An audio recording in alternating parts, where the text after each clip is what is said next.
Another thing is capacity. All lines report capacity in a direct way, and you may, they're very cautious about reporting it simply because that is a figure that competitors can use to see how well a ship is occupied. But you may see that a ship went out at 112% capacity. Well, that doesn't mean that people were sleeping in the aisles, because all capacity is always based on 2 to a room. So if you have a ship and it carries me and my friends, or a single, you could have every room occupied, but the capacity would be listed at 50%. And the 112 comes because you have extra bunks that come and can be lowered and are usually used by children. So that's another thing that you have with the shipping community. But how did everything, let's just give you a quick timeline of things. Way back when you had sailing vessels, and I'm going to use 3 terms constantly, and even I may start slipping on those terms. And the 3 terms are vessel, boat, and ship. Now, the one that you're always safe with is vessel, because basically anything that is capable of carrying items is a vessel. But when you get to ship, it gets a little more difficult. The one that I think really is more abused is boat. You'll see and hear people when you're traveling by a cruise ship and say, oh, it's time to get back to the boat. And they're talking about something that weighs 146,000 tons. That is not a boat. The first definition that was used for boat was basically a boat was something that was carried on a ship. So you always have lifeboats. You don't have life ships. Now, if you start talking about voyages, when you talk about rivers, you automatically tend to say river boat. You don't use the term river ship. When you talk about lakes, you talk about lakers, or you may say lake boats. You tend not to use the term ship for lakes. When you're talking about the ocean, you generally should be using the term ship. Now, the thing that we said about a ship carrying boats is true, but there's probably a secondary definition that comes in that is more accurate, and that would be that a ship is something that is capable of sailing or venturing into free water, which would mean the ocean, in safety. So river boats and lake boats are generally lower, and although the lakes can get very rough, but they, for all practical purposes, are boats. When you talk about submarines, for example, submarines tend to violate the rule because they're on basically salt water, not fresh water like rivers and lakes would be, but yet you never call a submarine a ship. So these terms get intertwined like this kiwi bush that we talked about. Well, let's go back to the history of cruising, or for that matter, water transport. We started with sail vessels. I'm using the term, that way I don't get caught. But sailing vessels generally had wooden hulls, had sails as the means of propulsion, but they suffered from one major thing, and that's reliability. In fact, one thing I can quote, I signed up for a sailing cruise for 7 days. During that 7 days, we never used the sails because there was no wind. We used diesel power all the time. The only time, and I'll show you a picture of it, was when the captain decided to put us in a tender vessel, and he raised the sails so we could sail around the ship and get pictures of the thing in full sail. So there are those things. The other thing about sailing vessels was until the steamboat or steam vessel came along, was no such thing as a schedule. Because a sailing vessel, you never knew when it would get in port. You never knew how long it might take to load, because they generally were carrying cargo that was what you'd call demand cargo. And until they filled the ship, they wouldn't sail. So you never could rely on being able to cross from A to B or B to A on a schedule. When you had steam and mechanical propulsion, that was the first time you could publish a schedule and reliably know that if you went down at Wednesday at 6 p.m., something would move. So we made progress that way. Now, steam vessels were coming in the early 1800s. We're going to talk transatlantic for a while, because the transatlantic was really the lead-in for all our cruising that we have today. So by the time you got into the 1870s, steam was reliable, and you had vast immigration from Europe to the United States. There were few restrictive laws. Most of our parents, I think if you trace some of your parentage back, yes, that started and was in full force from about the 1870s on. That continued. In fact, on these vessels, as they got bigger and bigger, you'd have three classes. You'd have first class, which lived in luxury, and when Mr. Cunard came along with Cunard Lines, finally decided that, hey, if people are willing to pay for it, they can cross in comfort. Before that, it was a pretty bare bones operation, but Cunard pioneered, and I'm going to talk about other pioneering things that came along through the ages, but Cunard recognized that people wanted to do this in comfort, and that there were certain people that were willing to pay for it. So you got into really three classes. You got into first class, which remained that as a name. You got into what was second class. Later on, that was called cabin class. And then finally, you had steerage, which was third class.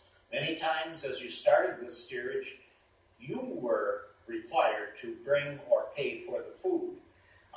Again, Cunard and White Star Line started to recognize that steerage, plain and simple, the profits of the company were not being paid by the first class passengers. It was being paid by the number in steerage. And some of these numbers were pretty horrendous when you get down to it. There were two German ships that basically held over 5,000 people in steerage. That was paying for the people up in first class. Okay, we moved along until we got to World War I. World War I was a turning point in a couple ways. First of all, it's very interesting. In World War I, you started using and converting the ships. There was an attempt first to convert them into what were called auxiliaries. In other words, the ship could be used as a merchant carrier in war. The great news was that the ships were fast and could escape submarines. The bad news was any passenger liner consumed horrendous amounts of fuel, and at that time the fuel was coal, which was a very difficult thing to manage and replenish. And oddly enough, there's one ship that made it for both world wars, and that was the Aquitania. It served as a troop ship in World War I and served as a troop ship in World War II. Only one major ship, and that was it, made it through two World Wars. So what happened after World War I? First of all, immigration laws were changed, and the quotas were based on the people that had come prior. So there were certain groups, particularly Southern Europe, that tended to be excluded. And that changed the situation with regard to transatlantic cruising. steerage no longer could be filled. So that was converted into what was called tourist class. And, but yet, there's a very interesting book, I think it's still in print, by Maxwell Graham Tone, called The Only Way to Cross. And that is an excellent history of transatlantic cruising. The name tells it all. The only way you could get from one side, there were no airplanes then, and was by ship. So they had to adapt. And the shipping companies did. But you had good years, basically. But remember, World War II came pretty close to World War I. And so World War II again, virtually all the major ships were converted to troop ships. After World War II, what you had was a situation that the ships had to be rebuilt and converted into transatlantic crossings. The golden age of transatlantic crossings was after World War II. The 50s were the fantastic years. But then what comes after the 50s? The 60s. And there was something that appeared on the scene that was an absolute kiss of death. And that was the jet. Because in 1969, that was the first year that more people were carried by the jet than were carried by ships. And trucks never presented a challenge. The companies were devastated because either they had large ships that were relatively new, or they had ships on the books, which means a contract to build a ship. And remember, ships are a major expense and a major time consumer. It takes a minimum of about 3.5 years from design to launch. So if you had something planned in the late 60s, you ended up maybe under contract with a ship that was not usable. So what did we do then? Well, the word was cruising. Now, cruising started, it's kind of hard to pinpoint an exact date, because the one thing was on transatlantic, as everyone would know, the prime months are summer months. They are not February and March. Transatlantic at that time, you travel only because you have to. Ironically, I am going to leave January 2nd on a transatlantic crossing, and so maybe I'll find out what it is like. But anyway, when you worked your way now into the 60s, you were in the transition years. In other words, you recognized that cruising was a beast unto itself, but would have a different clientele than you would have for the transatlantic trade. And they adapted in some cases very successfully, in other cases with absolute miserable failure. The Italian line built 2 ships, Michelangelo and the Raffaello. They were built too late, but they were under contract, so you end up with the ship. They never made a penny and could not easily be adapted to cruising. So that's sort of a background. We've worked our way how we came into cruising. For what it's worth now, whether we like it or not, we are in the golden age of cruising, and you should take advantage of it. I mean, it is, as I think I'm going to show you, it's unique. We should be thankful it's come, and I've been suckered into it. So let us start. Okay, the lights will be dimming in a second. These are virtually, in fact, they're my slides. I didn't start cruising I started cruising in 74, and we'll discuss that a little bit later. But here we are in 1956, and I was in New York. This is the Queen Mary. Queen Mary still exists today. It's in Long Beach, and but here it is in New York. And 56 was the 50s, so that was prime time. And you could go to New York, you could board any ship without security or anything. You had to pay 50 cents to the Seamen's Union to go on board. And you could walk around, look at the ship, and then there'd be that magic call, time, all that are not sailing to go ashore. If you were caught on a ship, the penalties were very severe. But what we're talking about now is a ship that was built in 1935 and was built as a transatlantic liner. It is steam-powered, steam turbine, and has rivets because welding did not come in until really after World War II. But it was a time that virtually everyone that was on board that ship was going overseas.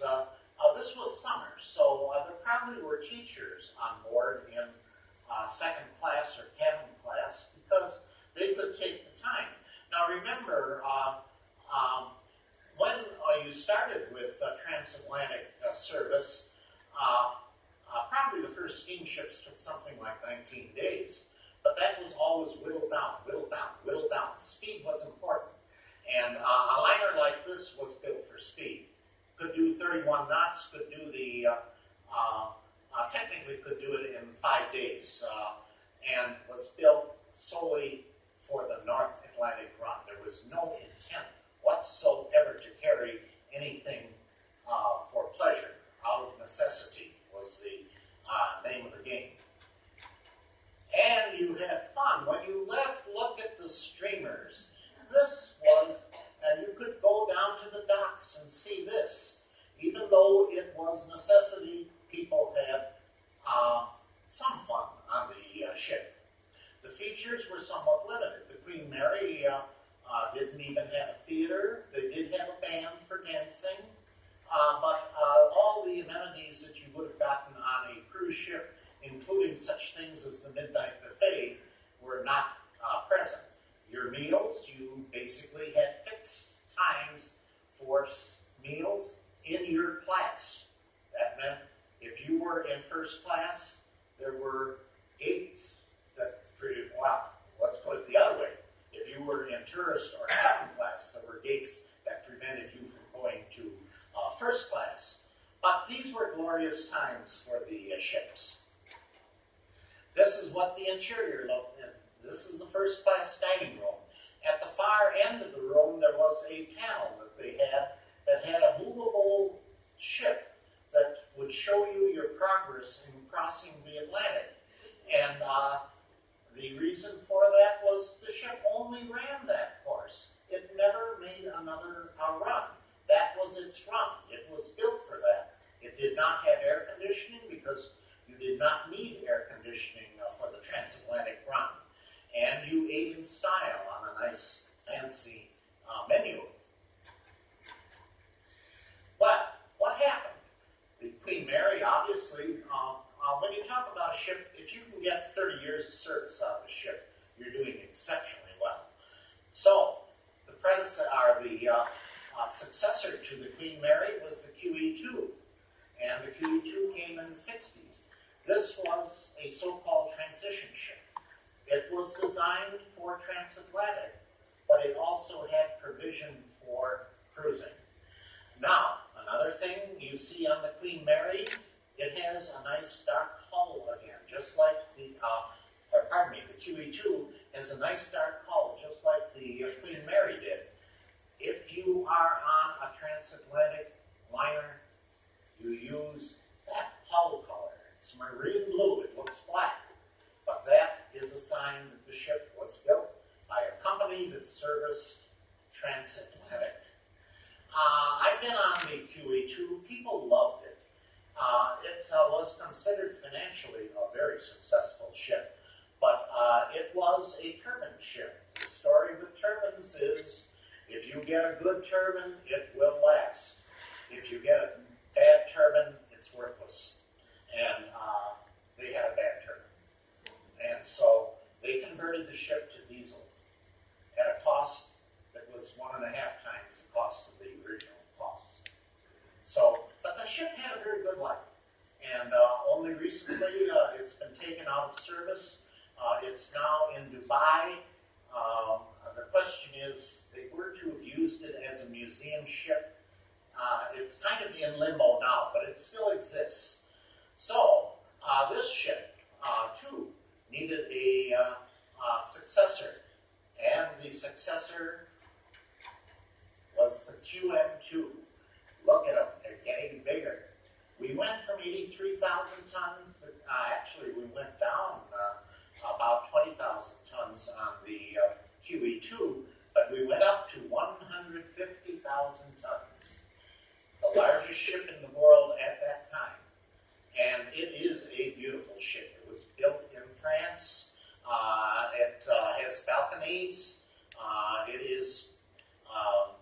It started, among other things, to have azopods. For 3,000 years, we used to have, we got into rudders.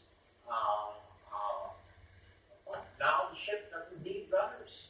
It has azopods, which are pods at the rear of the ship that actually push the ship, and it has 4 of them.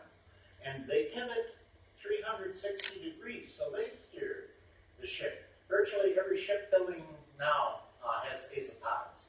The ship rides better, the ship saves 15% on fuel, and now that they have gotten rid of the problem of sealing the pods, you have a reliable ship.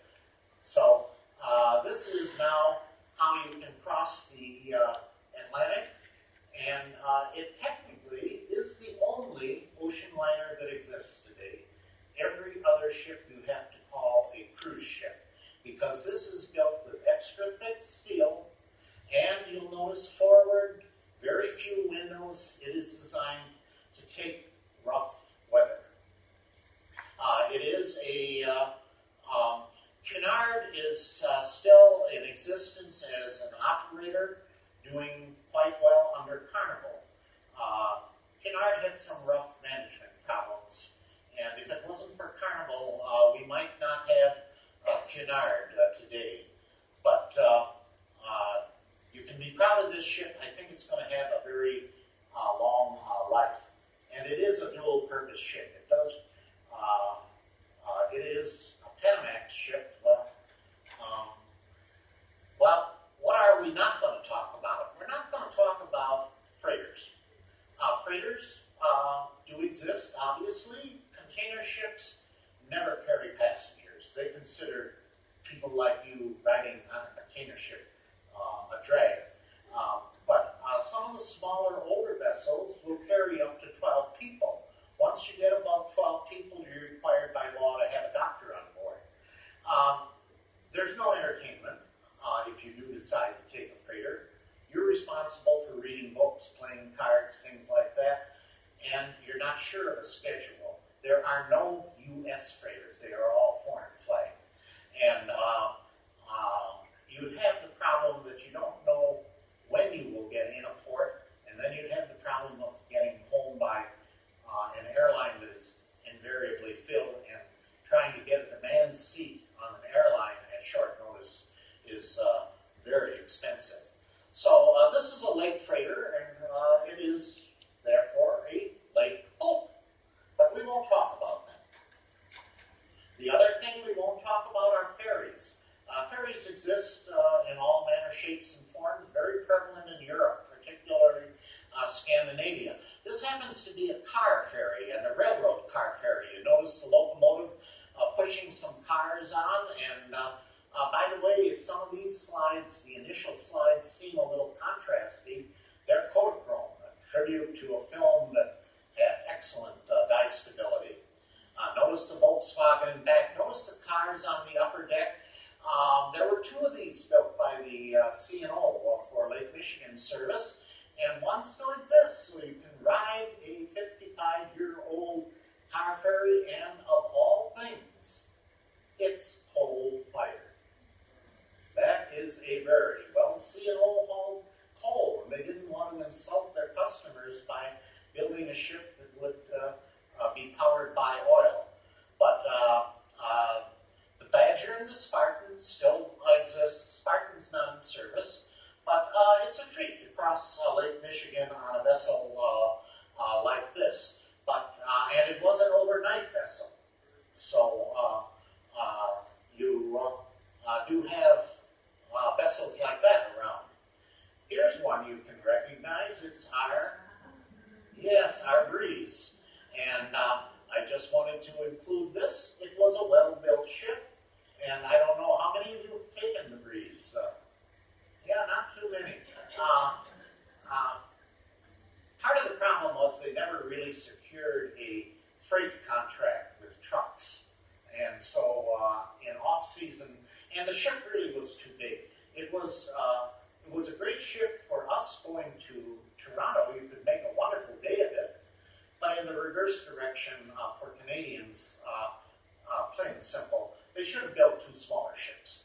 But anyway, this is part of the memory game.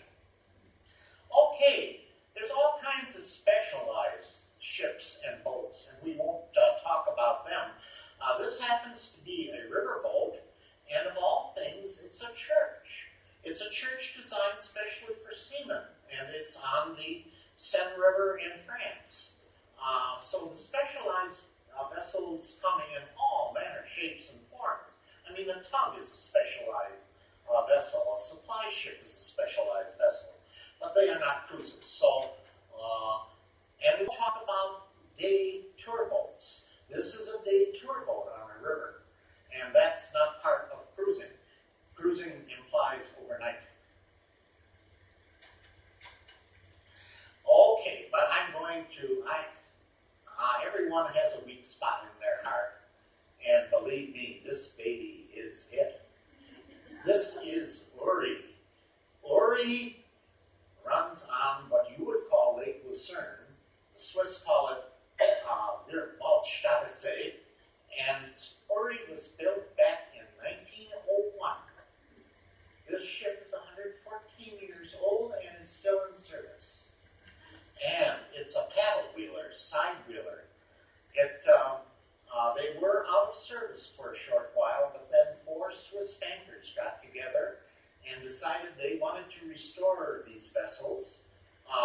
They run in a series. The oldest is Uri, 1901. The latest is Stade Lucerne, 1928. But this is, without a doubt, one of the most magnificent pieces of machinery you can find in existence today.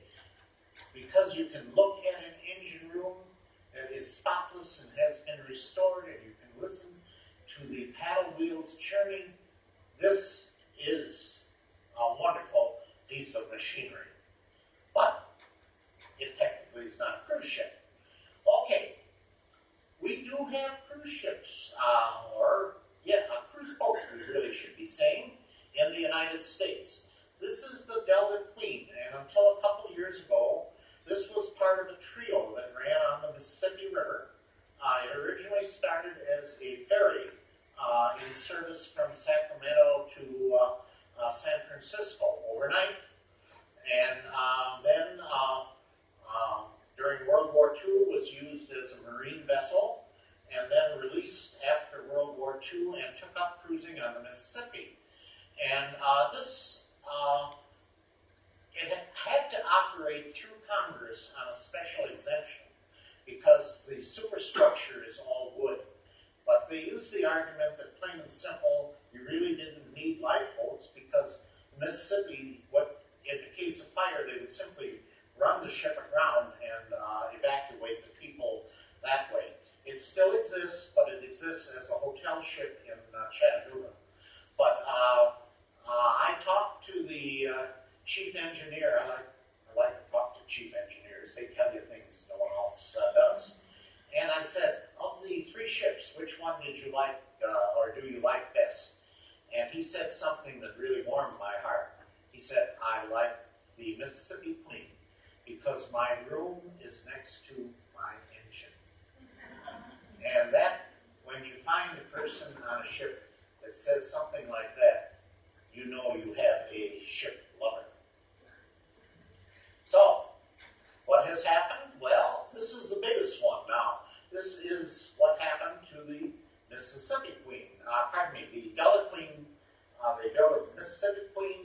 they built the new one, the American Queen. This is the world's largest riverboat now. It's in full operation on the Mississippi. It's gone through some management problems, but hopefully we have an owner now that respects what it is. It is a relatively new vessel. It's probably now less than 15 years old, but the engine dates back from 1916. It is a true steamer, so it has some remarkable tendencies or features on it, and this you can ride. It's got some real charmers, like the stuffed bear in the lounge. Okay, the other thing we should talk about is river cruising in Europe. And we are neglecting our Mississippi River and our Columbia. There's great potential there, but plain and simple, we've not been able to really stimulate it. But if you go to Europe, it's just the opposite. What you have are the three great rivers, the Danube, the Main, and then the Rhine. And in summer, those rivers are loaded with vessels like this. They all tend to be somewhat similar and limited in size because you have to go through locks, and above all, there are a lot of low bridges. And you can run into some troubles with either high or low water. But people, they're sort of a unique breed. There's a lot of people that just have fallen in love with river cruising in Europe. And I recently, this year, completed a cruise on the Seine, and that was a wonderful trip. They're trying to develop the other rivers, but the lion's share comes on the three big ones, almost to a fault, because I think in summer, if you put the vessels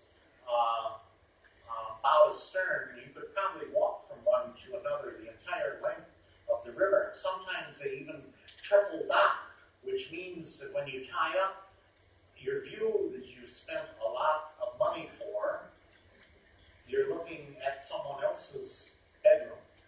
So there's no way to prevent it. Plain and simple, docking space is limited. They all have general common features. Looking at the front of the bow of the vessel, the top, you have a sun deck on top, and that many times has to be evacuated if you come across a low bridge. Nothing like that would be permitted in the U.S. By OSHA. Oh, they'd get a heart attack if they had something like this. The big windows that you see immediately below the sun deck would be for the lounge, and then below that would be the dining, and everything aft to the rear of the ship would be staterooms. They're all built virtually alike. None have a capacity over 160 people because of length considerations, and they all are similar in structure because of the considerations. But river sailing in Europe is a unique adventure. You have a small vessel, you are on a river, you come into a small town, they take you off on a walking tour, you come back for lunch. If the schedule permits, you're free to go into the town again. You feel you're part of the community. And with 160 passengers, you get a different experience. They are exceedingly low-key. If you're looking for entertainment, that is not it. If you're looking for good food, companionship, and a nice, relaxing vacation, and, of course, being on a river, there's absolutely no consideration of rough water, or that term that we have not used, seasickness.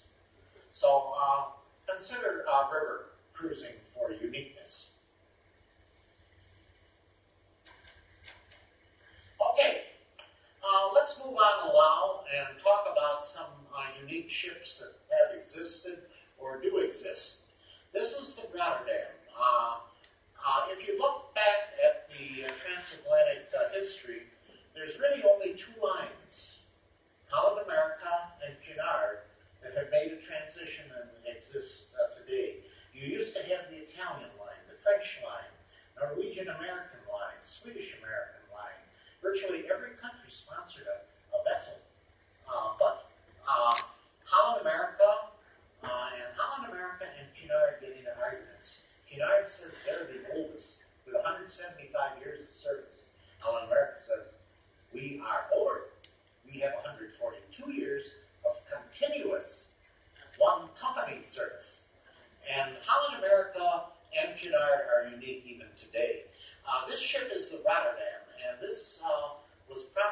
most successful transition ship that ever was built. It was loved by people, and it initiated one thing, and that's true about cruising, that once you start cruising and you come up with a feature, and you find that people like it, you copy it. Because this was the first ship ever to have a Lido. A Lido basically is a buffet area, usually on the top deck, where you go for informal meals, and usually lunch and breakfast. It's a buffet. It is not, you never get served in a Lido. But Holland America pioneered it on this ship, and every ship now has it. There's not a single ship that does not have a Lido. It was designed as to be suitable for both transatlantic, which it did exceptionally well, and for cruising. And it managed cruising quite well. The ship then went into private ownership from a Holland America. Did not do well there, and now exists in Rotterdam as a hotel ship, hotel and museum ship. It's been wonderfully refinished, and the Dutch are very good. It was their flagship.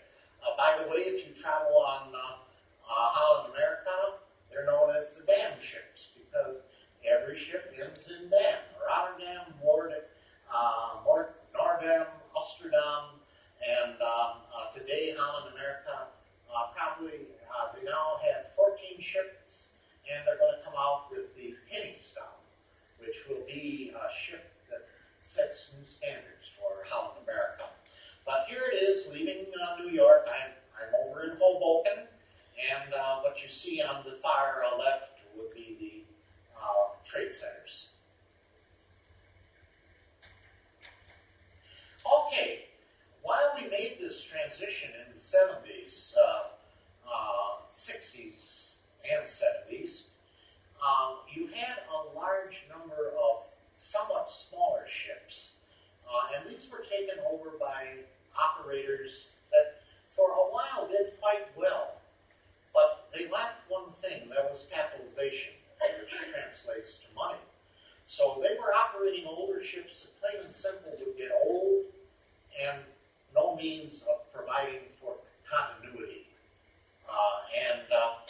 This ship was the Oceanic, which was home lines. It was one of the larger ships, and it pioneered another thing called the Magredome. It was a very advanced ship for its time. It was built in the very early 50s, and then they did the scandalous thing of painting the hull red. I mean, it's one thing to paint hulls white, but it's another thing to paint a hull red. But I'm going to show you something even worse than that later on. But anyway, the Magredome Home Lines was a very good operator. They were Greek. Greek ships today have a more marginal reputation. They say, though, I was on it once as it was operated by Home Lines. And the ship was not operated for you, the passenger. The ship was operated for the crew. The crew did what they wanted and served you when they wanted. And there were some rough edges.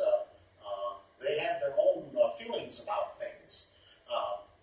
So anyway, there were ships like this. They were built as not true transatlantic liners. A lot were what you'd call Mediterranean ships. Now remember, the Mediterranean is a far more benign climate than the North Atlantic. And so they did have more open space. You do need open space on a cruise ship.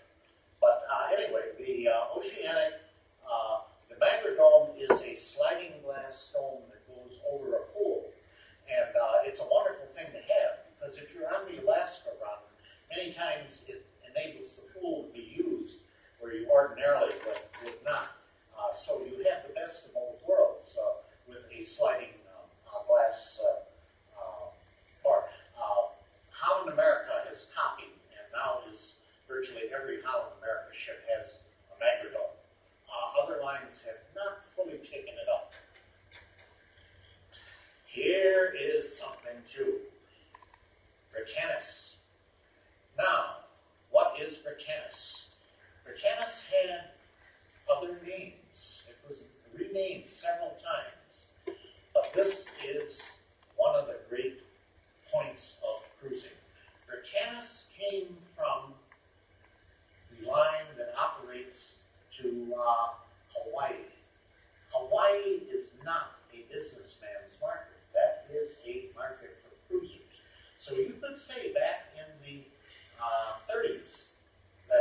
ship like this, which at that time, Lurline and was the operator of this ship.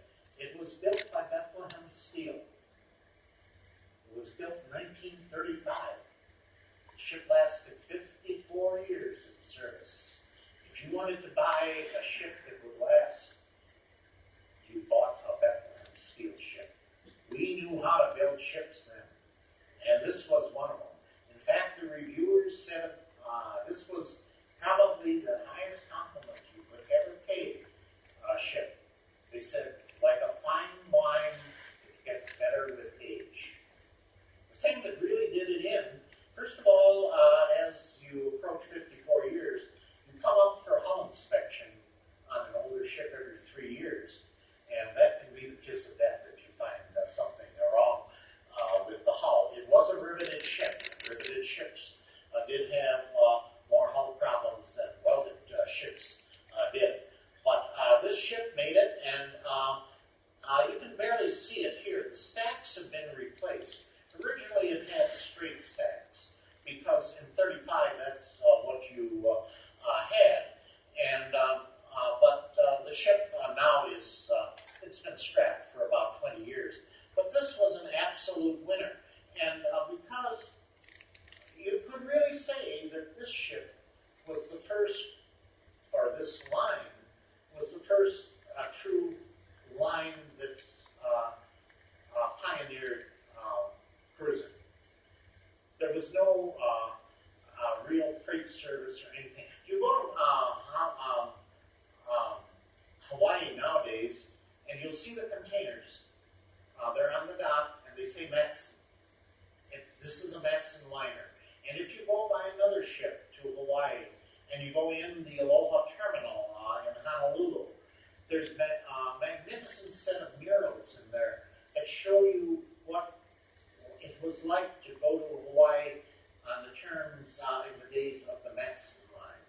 So Matson was a unique contributor to the concept of cruising, rather than just using a ship in cruise service.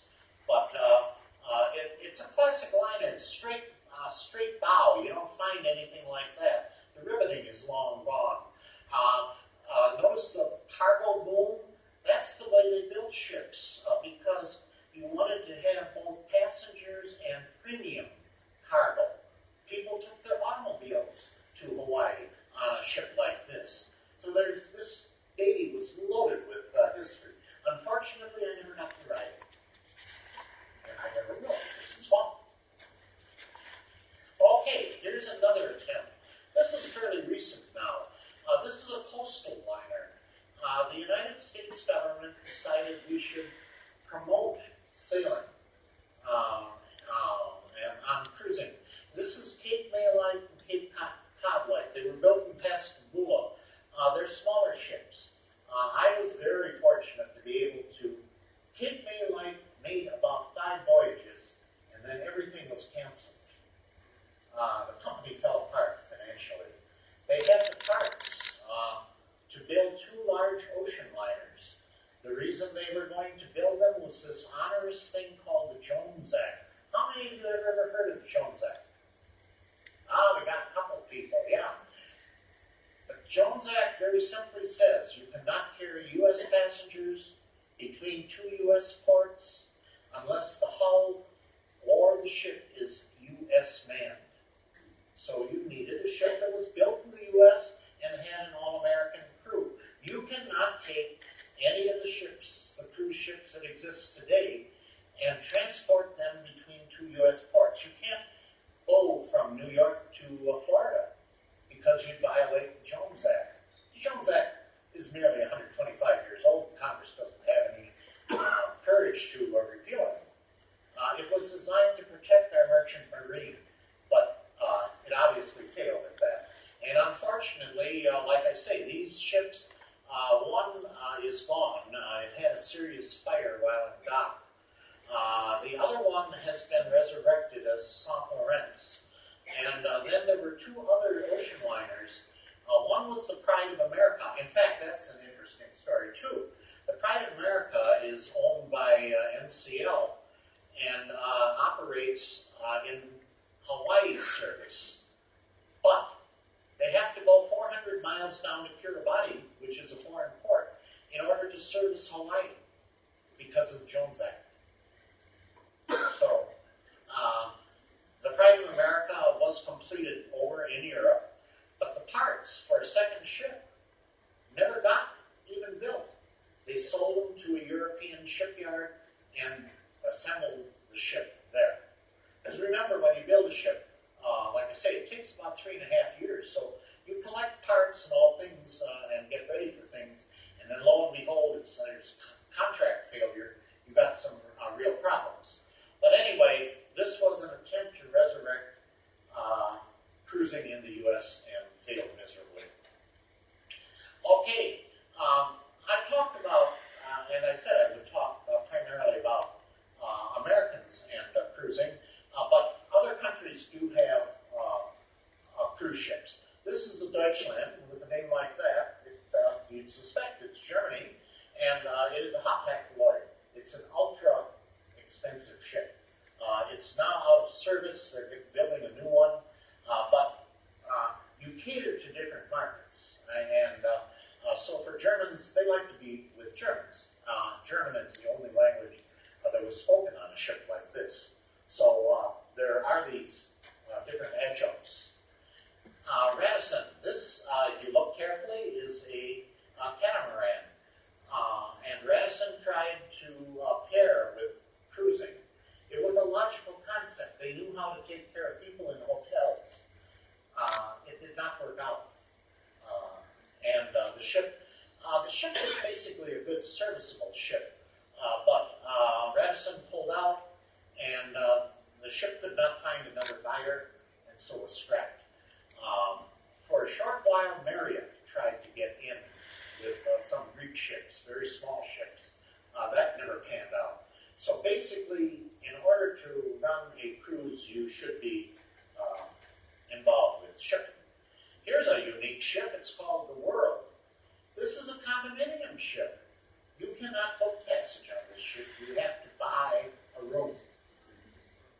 And had a very long induction period. In other words, after the ship was built, they could not sell those units. Then all of a sudden, it took off. It's sold now. And there's a very good market for those. We got over the hump, but it took quite a while.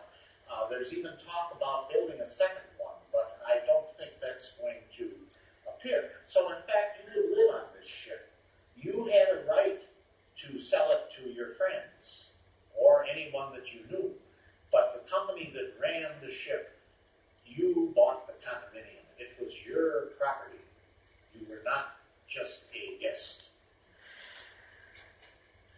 I mentioned the sailing vessel. This was what I was on, and 7 days, no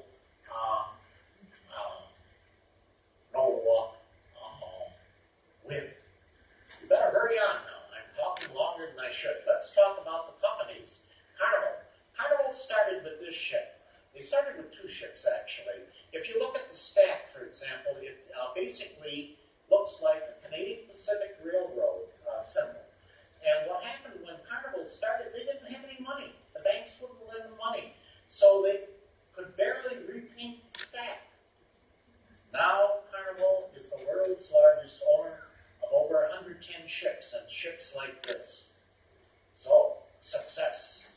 Here we have another ship. This is Royal Caribbean Lines. Royal Caribbean Lines started with this Song of Norway. They stretched the ship. That was one thing that you did to increase capacity. And it had a little lounge on the back called the Viking Crown Lounge. Now, in '84, and this is not the end of the Royal Caribbean story, this was the first true ship. There were 3 of them: Monarch, Sovereign, and there was a third. And these were the first ships built for true cruising. These were designed, and notice the Viking Crown Lounge on top. A very unique feature that has kept with Royal Caribbean. What do we have here?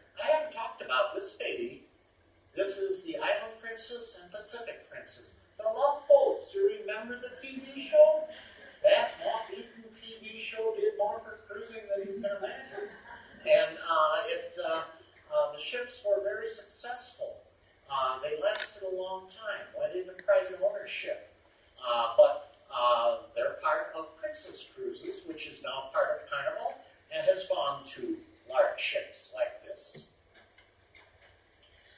Here's Starboard. Starboard was my second ship on NCL, Norwegian Cruise Line.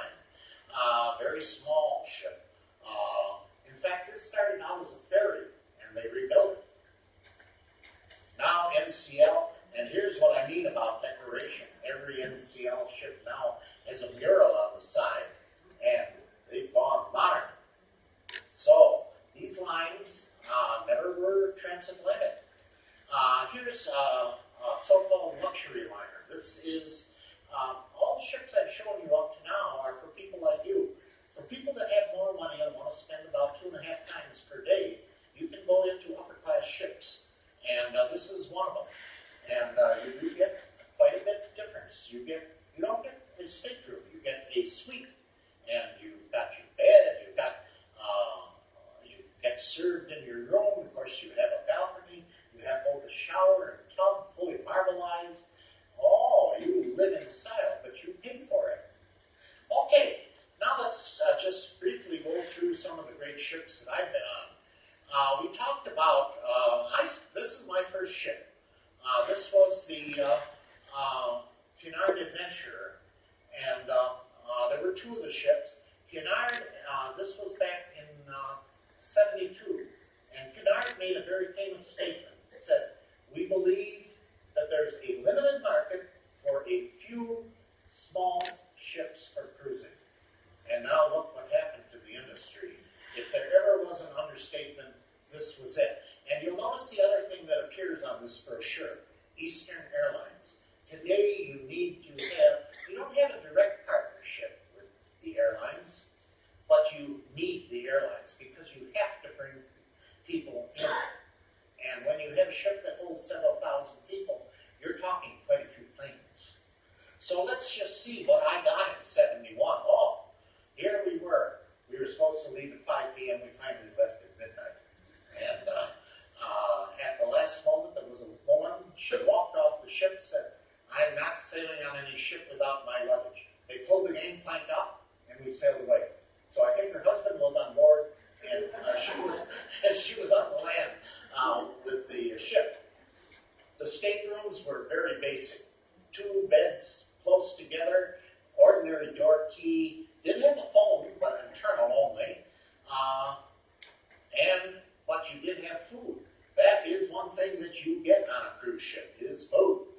And then you had entertainment. 5 people doing a skit. That was it. And if you look at the ceiling, that's the size of the dance floor. We've come a long way, kids.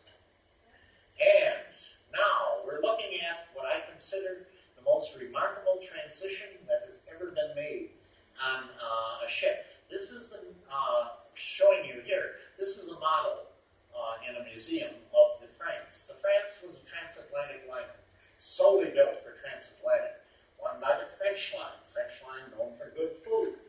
And NCL converted it into the Norway. They converted a fully enclosed ship to an open ship. They built swimming pools outside. The ship held about 2,500 people, and you couldn't take them off in tenders. They had special vessels like this that they carried on the ship to take you to their out island. They had a museum because they were very proud of what it was. The rooms, some were pretty basic. You had no cruise ship now with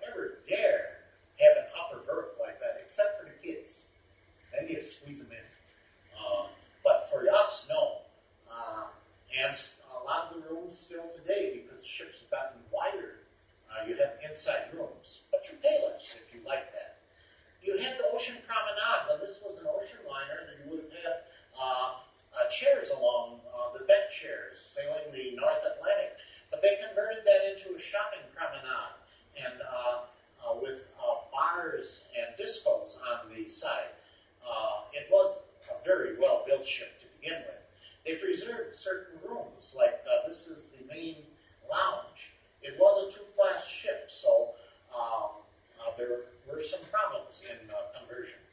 And above all, it had a feature that you saw only on a French ship. Every French ship was built with a stairway that came down. This is the first class dining room. The women came down in their gowns, the men in their tuxedos, to be properly escorted into the dining room every evening. No French ship would ever dare have sailed without that stairway for proper viewing of proper guests. Okay, and you have been, when converted to the Norway, you have midnight buffets. Midnight buffets are disappearing for one reason. Most people just go to photograph them. They have enough food to eat normally, and so they go to the midnight buffet is unfortunately or fortunately, you do have special buffets, but you do not have you have a midnight snack available. But look at that. This is part of what was cruising. Okay, another line that I have a lot of respect for is Chandris. Remember the picture that I showed you of the Matson liner, Americanus. Now Celebrity has a series of ships, the Solstice series. These are made in Germany, Meyerwerft, which is the best shipbuilder as far as I'm concerned. And these ships are wonderful ships. Excellent passenger flow, superb entertainment, superb dining. I would say Celebrity could easily be my favorite line. They have magnificent atriums. And this is a double atrium. They have the tree in there. I wonder who waters it, because it's not easily accessible. But beautifully designed ships. This is taken at night. Most ships obviously have to be illuminated at night so you can find your way around. Celebrity's ships at night are works of art. You can tell I like Celebrity. A big shopping arcade. Shopping is a big thing now on board ships. In fact, there's virtually every ship carries a price guarantee. If you can find it cheaper on shore, they'll refund the difference. So buy on ship. The dining room. It's like the France, isn't it? And you eat well on Celebrity. It even has the staircase. They don't really use that as a promenade because when you're trying to feed this many, on a big ship, you're serving 14,000 meals a day. Oh, wow. And they have the Lido. Their Lido's a little different. They have islands instead of a long serving line. So you can tell there's differences in ships. This is the galley. The galley is a magnificent piece of stainless steel and tile, and spotless. This is where all the food comes from.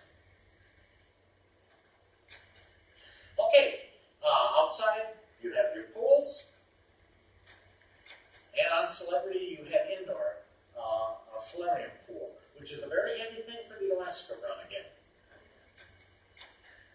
And you have upstairs, 3 lines have top deck, forward vision lounges, and that would be Holland America, Celebrity, and Cunard. Okay, but final, here's Cunard. Cunard still paints the hulls black, even though it's a cruise ship, because they're proud of their tradition.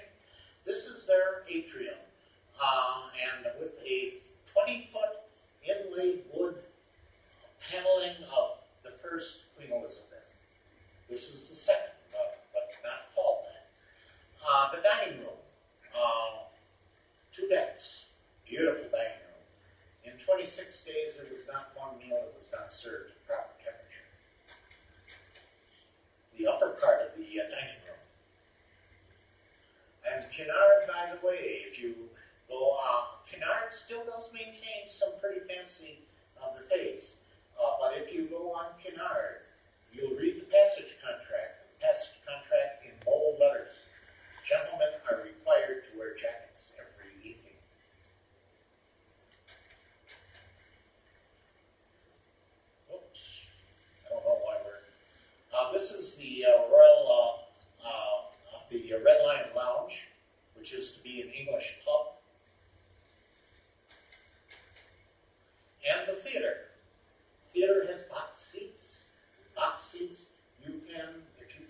extra, you can be served by an English butler, chocolates and champagne to view the evening show.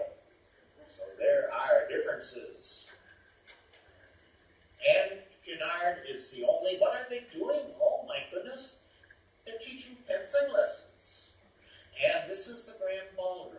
Every Cunard ship has a ballroom that will accommodate 200 dancers and has a special orchestra just for dancing.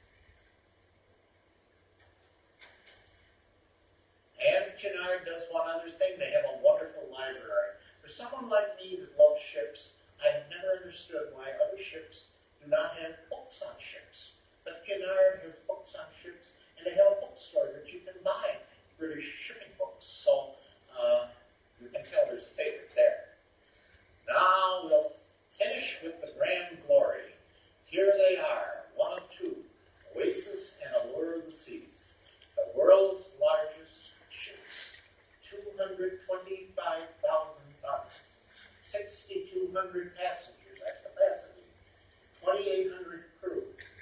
They had to dredge for their own island because you can't tender people in with a ship this size.